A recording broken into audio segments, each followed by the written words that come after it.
Matt Wetzel is worth over $4 million today.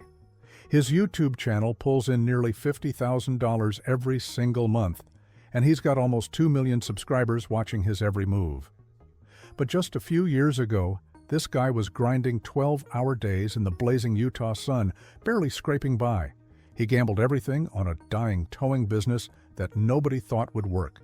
Then he faced felony charges that could have sent him to prison for 15 years. This is the real story of how a regular guy from Hurricane, Utah, built an empire, lost nearly everything, and came out on top. Before the cameras and the millions of views, Matt Wetzel was just another guy trying to make ends meet in southern Utah. He spent 12 long years in the roofing industry, and it wasn't glamorous. 10 of those years, he worked for someone else, climbing onto scorching hot roofs day after day, learning the trade from the ground up. The pay was decent, but it wasn't making him rich. What those years did give him was something more valuable than money at the time: skills. Matt learned how to fabricate, how to problem solve on the fly, and how to run a tight operation. Eventually, he took a shot at ownership, co-founding a company called Skyline Roofing. For 2 years, he ran that business, dealing with all the headaches that come with being a boss: payroll, difficult clients, employees calling in sick, equipment breaking down. It was exhausting. But Matt realized something during those 2 years: his heart wasn't in it. He was good at the work, sure, but roofing wasn't his passion. It was just a paycheck. So in 2009, he made a decision that his family and friends thought was absolutely insane. He sold his shares in the roofing company and used that money to buy something completely different, something risky, something that would either make him or break him. He bought a struggling towing company, and that's where everything began to change. When Matt walked away from roofing in 2009, he wasn't walking into some sure thing. He purchased the assets of a small local operation and named it Red Ryder Towing. It came with a shop, some basic equipment, and a whole lot of uncertainty. The business barely had a reputation, and Matt was essentially starting from scratch. 4 years later, in 2013, he made another big move. He bought Winder Towing, a company that had been around since 1981 and actually had some name recognition in Hurricane, Utah. People knew the Winder name, they trusted it. That purchase gave Matt a foundation to build on, but it didn't solve his biggest problem. The conventional towing game was brutal. Slim margins, intense competition, and constant pressure from bigger companies. Matt spent 10 years doing standard roadside assistance, jump starts, and highway tows. It paid the bills barely, but it wasn't the goldmine he'd hoped for when he left roofing. He was working just as hard, maybe harder, and the money still wasn't there. Then something changed. Matt's friends introduced him to kinetic energy ropes, a specialized piece of recovery equipment. That's when he realized there was a whole different market out there: off-road recovery, tourists getting stuck in the sand dunes, vehicles trapped in remote areas where traditional tow trucks couldn't reach. This was a niche nobody else was really serving. It required custom equipment, creative problem solving, and guts. And Matt had all three. On March 28, 2019, Matt did something that seemed pointless to everyone around him. He pulled out his iPhone and started filming his recovery jobs. No fancy camera, no professional editor, no plan. Just him, his 85-year-old buddy Ed, and whatever vehicle they were pulling out of trouble that day. He'd come home exhausted from a full day of towing, wait until his wife and kids were asleep, and then sit down at 10 p.m. to edit footage. Most nights, he'd be up past midnight, piecing together videos that barely anyone watched. The first few months were discouraging. Matt tried promoting his content on social media because he didn't have an established brand. He'd learned from his time around demolition derbies that branding mattered. Paint everything the same color, make it recognizable, build a following. So he did that with his recovery vehicles. His bright yellow Jeep XJ, nicknamed the Banana, became his signature. But here's what Matt discovered: nobody cared about pretty photos of his trucks. Nobody wanted to see staged content. What people did care about was real problems being solved in real time. A Jeep buried to its axles in sand. A UTV flipped on its side in the middle of nowhere. Tourists panicking because they're stuck 50 miles from civilization. Those were the videos that started getting traction. Slowly, the view counts crept up. People weren't just watching, they were coming back for more, and Matt realized he might have stumbled onto something huge. Matt couldn't do this alone, and he knew it. Behind every successful recovery was a team that made it possible. His wife, Jamie, became the operational backbone of the entire business. While Matt was out in the desert pulling vehicles out of impossible situations, Jamie handled billing, customer service, and all the administrative chaos that comes with running a towing company and a YouTube channel simultaneously. Matt's described her as the glue holding everything together, and he's not exaggerating. She's saved him more times than he can count, whether it's bringing gas when he runs out at midnight or smoothing over angry customers. Then there's Ed, Matt's 85-year-old friend who's become a fan favorite. Ed was literally living in a trailer on Matt's property when they met back in 2009. He's a gold prospector, former scuba diver, and all-around character who brings a unique energy to every video.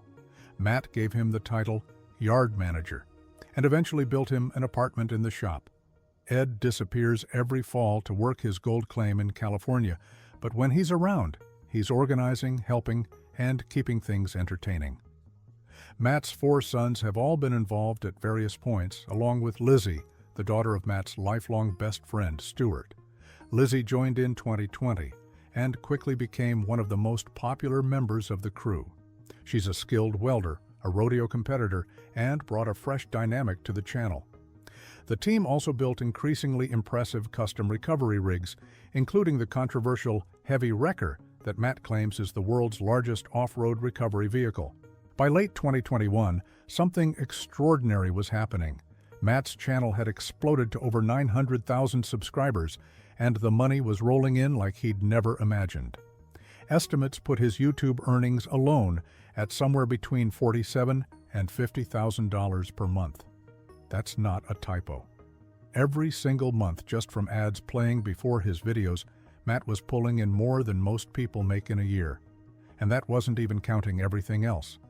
Merchandise sales brought in additional revenue. Sponsorship deals with companies like EcoFlow and Bespoke added even more. There was talk of licensing deals for toy versions of his famous recovery vehicles. The craziest part? Matt started doing recoveries for free. He'd show up to help stranded tourists and not charge them a dime because the YouTube revenue from filming the rescue was worth more than whatever he could have billed for the actual tow. His wife would joke about it, but the math made sense. Why charge someone $200 when the video could generate thousands? By 2023, industry analysts estimated Matt's total net worth at somewhere between $3 and $4.8 million. His channel had grown to over 1.6 million subscribers with more than 630 million total views. Videos were consistently pulling hundreds of thousands of views within days of being posted. What started as a guy filming recoveries on his iPhone after everyone went to bed had turned into a full-scale media operation with professional editors, multiple camera operators, and a retail shop selling branded gear. Matt Wetzel had become a millionaire. Then, in late 2021, everything came crashing down. The Utah Insurance Fraud Division hit Matt with a second-degree felony charge. The accusations were serious. Between January 2019 and August 2020, investigators claimed Matt's company had filed numerous false claims with AAA, collecting over $15,000 through what they called material misrepresentations. The details were damning. One case involved a Polaris RZR that Matt towed from Sand Hollow State Park, a recovery he'd actually filmed and posted to YouTube. The problem? AA doesn't cover off-road vehicles. The claim submitted said they'd towed a truck instead. Another case involved 3 separate claims totaling $2,800 for vehicles supposedly towed to Salt Lake City. Turns out the vehicles were never towed. Matt had delivered construction materials and the customer filed fake claims to pay him. When investigators confronted him, Matt didn't deny it. He told them the claims were wrong on the front end, but fair on the back. His explanation? He'd perform legitimate services for customers, then instead of billing them immediately, he'd ask them to file 888 claims days or weeks later to cover the work. He insisted every claim had real work attached to it, but prosecutors didn't care about his reasoning. Second-degree felony insurance fraud carries up to 15 years in prison and a $10,000 fine. Matt was facing the very real possibility of losing everything: his business, his freedom, his family, and the empire he'd built. The online community exploded with opinions, some defending him, others feeling completely betrayed. March 2022 brought the resolution everyone was waiting for. Matt's legal team negotiated a plea deal that reduced the felony charge to a Class A misdemeanor. He pled no contest, which meant he wasn't admitting guilt, but wasn't fighting the charges either. The sentence? 18 months of probation, $15,328 paid back to ALA, and another $1,745 to Utah's Insurance Fraud Division. No prison time, no felony record. For someone facing 15 years behind bars, this was an absolute win. But the real test wasn't the courtroom. It was how Matt handled it publicly. He could have gone silent, scrubbed his channel, and hoped everyone forgot. Instead, he addressed it head-on without making excuses or creating unnecessary drama. He kept filming throughout the entire ordeal, and that transparency saved him.